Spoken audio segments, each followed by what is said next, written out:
தமிழ் சினிமாவில் வந்து நிறைய கதாநாயகர்கள் உருவாயிருக்கலாம். ஆனால் பல விஷயங்களுக்கு முன்னோடியாக இருந்த 2 பேர். ஒருத்தர் தியாகராஜ பாகவதர், இன்னொரு பியு சின்னப்பா. தியாகராஜ பாகவதர் வந்து ரஜினினா, பியு சின்னப்பா கமலஹாசன். அந்த கேரக்டர்ஸ்லையுமே அவங்க அப்படி தான் இருந்தாங்க. அவர் நம்ம ஊருக்காரரு. நம்ம ஒருங்கிணைந்த திருநெல்வேலி மாவட்டத்துக்காரங்க நமக்குலாம் ஒரு சந்தோஷம். பியு சின்னப்பா அவர்கள் வந்து பார்த்தீங்கன்னா, சின்ன வயசுலேயே வறுமை காரணமாக நாடகத்துக்கு போய் அவருடைய குரல் இனிமையினால பாட்டு நல்லாயி, அந்த பாட்டை பார்த்து அவருக்கு வந்து ஒரு வாய்ப்பு கிடைச்சது.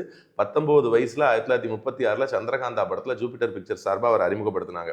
அதில் ஆரம்பிச்சு வந்து பார்த்தீங்கன்னா, அவர் கரெக்டாக 15 வருஷம் தான் சினிமாவில் நடித்தார்.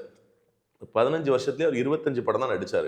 ஆனால் அந்த எல்லா படங்களுமே ட்ரெண்ட் செட்டர் படங்கள்னு சொல்லலாம். ஏன்னா வந்து கமலஹாசனுக்கு முன்னாடியே அவருடைய ஒரே படத்தில் வந்து அவர் வந்து தசாவதாரம் அப்படிங்கிற மாதிரி ஒரு கான்செப்ட் வச்சு அதில் 10 ரோலில் நடிச்சார். அப்புறம் 5 ரோலில் நடிச்சது, 3 ரோலில் நடிச்சது. முதல் இரட்டை வேட படம் அவர் தான் நடித்தார், உத்தமபுத்திரன். ஸோ அவர் வந்து 10 வேடம், 5 வேடம், 3 வேடம்னு நிறைய விஷயங்களை பண்ணியிருக்காரு. தமிழ் சினிமாவுடைய பல முதல்களை வந்து பண்ணியிருக்கிறது வந்து பியு சின்னப்பா அவர்கள் தான்.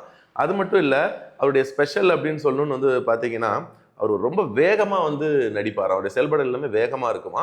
அந்த காலகட்டத்தில் வந்து மௌன திரைப்படங்கள்லேருந்து வசன திரைப்படங்களாக வந்து அது ஹிட் ஆனது இவருடைய படங்கள் தான். ஸோ வேகம் வந்து ஸ்க்ரீனில் மட்டும் இல்லை, ஆஃப் ஸ்க்ரீன்லையுமே கூட டக்குன்னு கோவப்பட்டுருவாராம். ஆனால் என்னன்னா, அந்த கோவம் அடுத்த நிமிஷம் இருக்காது. எல்லாத்தையும் பழையபடி அவரே நான் தான் கோவப்பட்டனா அப்படின்னு நினைக்காம இறங்கி வந்து சகஜமாக பேசிடுவாராம். ஸோ இந்த குணம்னாலே அவர் எல்லாருக்கும் பிடிச்சிருக்கு.